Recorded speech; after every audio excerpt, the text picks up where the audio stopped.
인간은 생이 시작된 순간부터 각자에게 주어진 시간의 한계에 쫓기며 소멸을 향해 하루하루 달려가는 존재이다.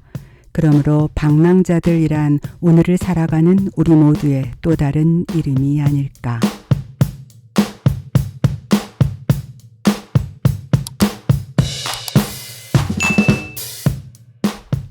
이 소설은 토막토막 각자의 이야기를 하고 있는 짧거나 적당히 긴 글들이 뒤섞여 있습니다.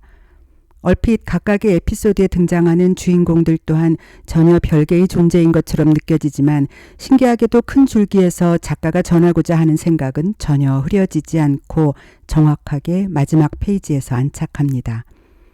그래서 이 책은 처음부터 읽지 않고 중간 어디를 펴서 읽기 시작해도 크게 무리가 없이 이야기에 빠져들 수 있습니다. 게다가 다 읽고 나면 처음과 나중 어딘가가 복선으로 이어져서 짜릿한 느낌을 더 느낄 수 있다는 것이 매력적이지요. 수많은 에피소드 중에는 저자 토카르추크 본인의 실제 경험담인가 하면서 따라가 보았던 이야기들도 있지만 어느새 17세기에서 21세기에 이르기까지 다양한 시공간이 배경으로 등장합니다. 그리고 그 안에서 저마다의 이유로 방랑하는 사람들과 어쩌면 한때 사람이었을 누군가의 인체 표본들의 물리적이고 심리적이기도 한 여정도 함께 펼쳐집니다. 그래서 이 책은 길을 떠나는 이야기이면서 결국 돌아오기도 하고 멈추기도 하는 다양한 이유들이 함께 등장합니다.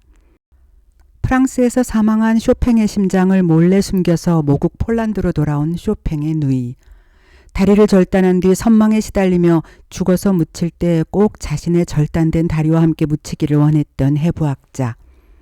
해부된 인체 표본에 대한 기묘한 집착으로 괴기스럽기까지 한 인체 전시회를 열심히 따라다니는 의학 박사. 게다가 타지로 보내기 위해 배에 태워진 인체 표본들조차 방랑의 주체가 되어 인간으로서의 삶의 여행이 시작되고 멈추는 그 모든 순간과 심지어 사후에도 떠도는 어떤 상징적인 부분이 보여주는 방랑의 모습들까지 다양하게 등장하고 있습니다. 이 책에 등장하는 사람들은 끝없이 어딘가로부터 떠나가고 떠나옵니다. 그들은 누군가를, 무엇을 혹은 자기 자신을 떠나 도망치려 하거나 오히려 그 방랑을 통해 자기 자신을 향해 다다르려 애쓰는 모습을 보입니다. 장애를 가진 아들을 돌보며 지쳐버린 아누슈카는 일주일에 딱 하루 시어머니의 도움으로 바깥 외출을 할 수 있는 어느 날 무심하게 지하철을 탑니다. 그러나 그녀는 목적지에 도착하는 방향을 선택하는 대신에 여러 날 동안을 지하철에서 같은 구간을 계속해서 오가며 집으로 돌아가야 하는 자신에게서 도망치려 합니다. 그곳에서 만난 수많은 사람들 중에 종착역에 도착했는데도 내리지 않는 사람이 있었다는 것, 그리고 며칠 내리 눈에 띄던 같은 얼굴들이 있었다는 것, 여러 날 동안 지하철을 타고 배회하던 그녀가 본 세상은 목적지가 분명한 이동하는 사람과 어딘가로부터 떠나온 그러나 어딘가로 갈 수 없는 방랑하는 사람들로 이루어진 곳이었습니다. 며칠 만에 초췌한 모습으로 다시 돌아온 그녀의 집은 그녀에게 어떤 존재였을까요? 이 글에서 작가는 여행자의 대화는 세 가지의 단순한 패턴을 가진다고 합니다. 고향이 어디인가, 어디 사람인가를 묻는 수직적 대화와 어디에서 출발한 여행인가, 그리고 어디로 가는 중인가를 묻는 두 가지의 수평적 대화. 이 세 가지 질문은 단순한 물리적 여행으로서의 의미가 아닌 좀 더 철학적이고 이성의 깊은 곳에 다다르는 상황을 생각하게 합니다. 소설을 풀어가면서 작가가 자유롭게 펼쳐놓은 의식의 무대에서 저는 이런 생각을 했습니다. 우리는 모두 세 종류의 여행을 한다는 것이지요.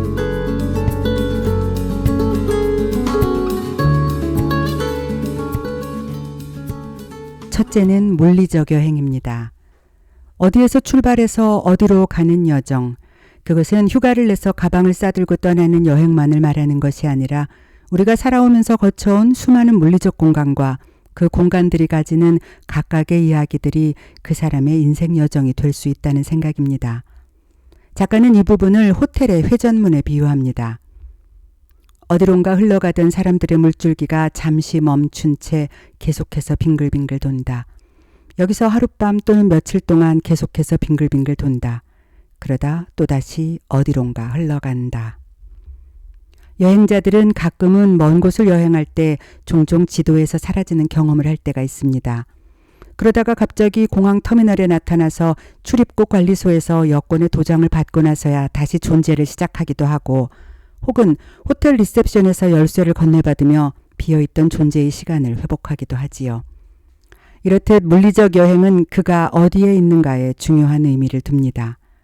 어디에 있고 그곳에서 무엇을 하는가가 그 사람을 정의하는 것이 된다는 것입니다. 이것이 작가의 의식을 따라가면서 느낀 저의 첫 번째 물리적 여행의 정의입니다.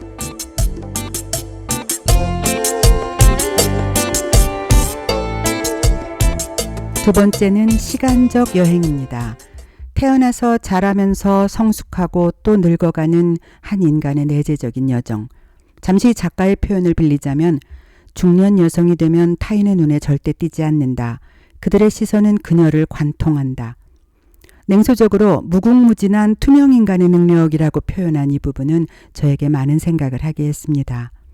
빛나고 사랑스러운 어린 시절과 기대와 꿈을 마음껏 누리는 젊은 시절을 거쳐 중년이 되면 스스로의 존재 의미도 흐려지고 타인의 시선에도 딱히 드러나지 않게 된다는 것을 저 스스로 체감하며 살고 있기 때문일까요? 시간의 여정은 한 사람의 내부에서 일어나는 시간적인 변화에 대해서뿐 아니라 역사를 거쳐간 같은 공간에 대한 생각에 대해서도 비슷한 감회를 보입니다. 그리스 폐허에 서서 이전에 번창했던 문명을 상상하면서 떠올리는 존재들의 의미. 문을 닫은 지 오래된 추억의 장소에서 어떤 순간을 떠올리는 것을 통해 자신이 쌓아온 모습들을 다시 회상하는 것. 시간의 흐름이 인간에게 의미를 더하거나 덜하거나 혹은 사라지게 하거나 그 모든 것들은 한 인간에게 있어서의 여정임과 동시에 그가 속한 기간의 앞과 뒤에 살아가는 다른 사람들에게 있어서도 연결된 의미가 될 수 있을 것입니다. 여기에서 작가는 아주 기묘한 장치를 통해 인간이 인간으로서 수명을 다한 시간 후에 일어나는 인체로서의 여정을 곁들여 풀어냅니다. 다리를 절단한 후 환상통에 괴로워하는 해부학자는 이렇게 묻습니다. 육체와 영혼처럼 서로 완전히 다른 요소가 과연 인간의 몸에서 어떻게 온전히 결합될 수 있었으며 서로 어떤 작용을 했는가? 신체의 일부 또한 인간의 한 연장선이라고 강조한 그는 자신의 절단된 다리를 자신이 죽은 후 같이 묻어달라고 당부합니다. 쇼팽의 심장을 몰래 숨겨서 고향인 폴란드로 가지고 돌아온 그의 누나의 마음 역시 같은 것이었겠지요. 영혼이 깃든 인간. 단순히 인체가 아닌 인간의 일부라고. 그래서 인체의 표본을 실험실에서 방부 처리한 다음 전시하는 한때는 인간이었던 인체의 여행에 대한 내용도 이 소설의 꽤 많은 부분을 차지하고 있습니다. 그리고 그것이 단순히 실험실의 한낱 덩어리로서의 대상이 아니라 인간의 한 연장으로서 의미 있는 것이 될 수 있다는 것을 한때 황제의 충직한 신하였던 한 흑인의 이야기를 통해 간곡한 표현으로 보여줍니다. 오스트리아 황제 프란츠 1세는 그의 충직한 신하였던 북아프리카 출신 흑인이 사망하자 그의 시신을 방부 처리해서 당시 유행하던 방식인 호기심의 방에 전시해 사람들의 구경거리로 만듭니다. 이에 대해 그의 아들은 3차례에 걸쳐 황제에게 편지를 보내 아버지의 시신이 가족에게 돌아와 온전한 장례를 거쳐 안식할 수 있도록 해달라고 간청하지만 번번이 묵살됩니다. 인간의 몸과 영혼이 하나로 연결되는 것이라고 믿는 그들에게 황제의 전시품이 된 한 인간은 영혼이 없는 단순한 인체가 아니라 인간으로서의 의미를 갖는 것이고, 그래서 작가는 그 인체의 여정에 대해서도 감성을 담아 이야기할 수 있었던 것 아닐까요?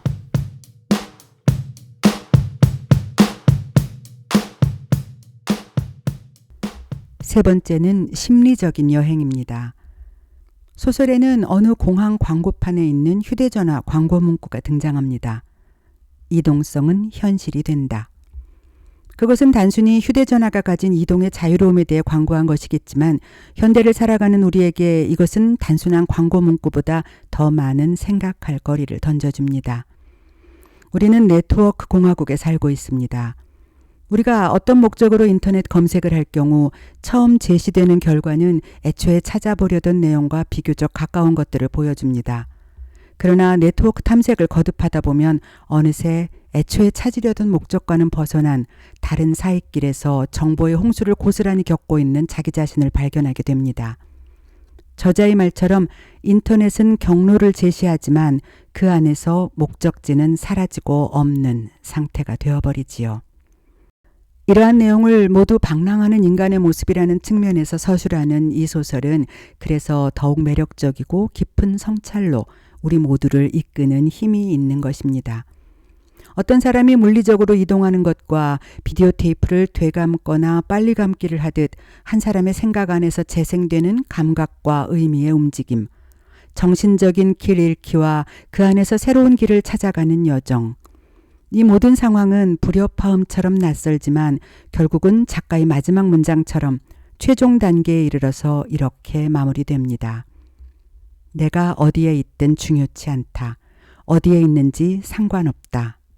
여기 내가 있으므로.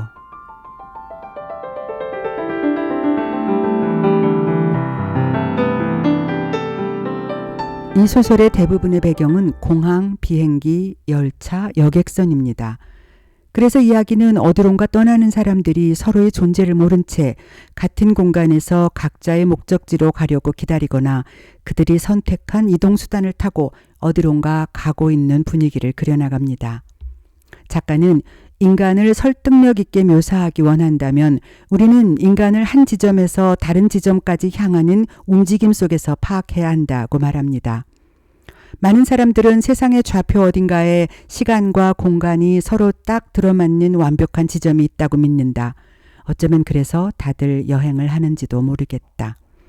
저자의 이 말은 단순히 물리적인 좌표를 지칭하는 것이 아니라 삶을 규정하는 수많은 의미 중에서 인간의 삶이 방향성을 가진다는 크고 묵직한 명제를 설명하는 것이 될 것입니다. 그리고 작가는 비로소 말합니다. 어쩌면 우리는 새로 태어날 것이다. 이번에는 적절한 시간, 적절한 장소에서. 이 책을 읽기 전까지 전혀 만나보지 못했던 작가인 올가 토카르추크는 폴란드 사람입니다. 심리학을 전공했고 카를 융의 사상과 불교 철학에도 조예가 깊다고 합니다. 그래서일까요? 그녀의 글 곳곳에서 잔잔하면서도 아름다운 명상의 메시지를 만나게 됩니다. 출판된 그녀의 모든 작품을 읽어보아야겠다는 결심을 하면서 책장의 마지막을 덮었습니다. 늘 옆에 두고 마음이 내킬 때마다 아무 페이지나 열어서 깊이 빠져 읽어보고 싶은 책. 방랑자들은 단순한 소설을 넘어 저에게 그런 감사한 의미를 준 작품이었습니다.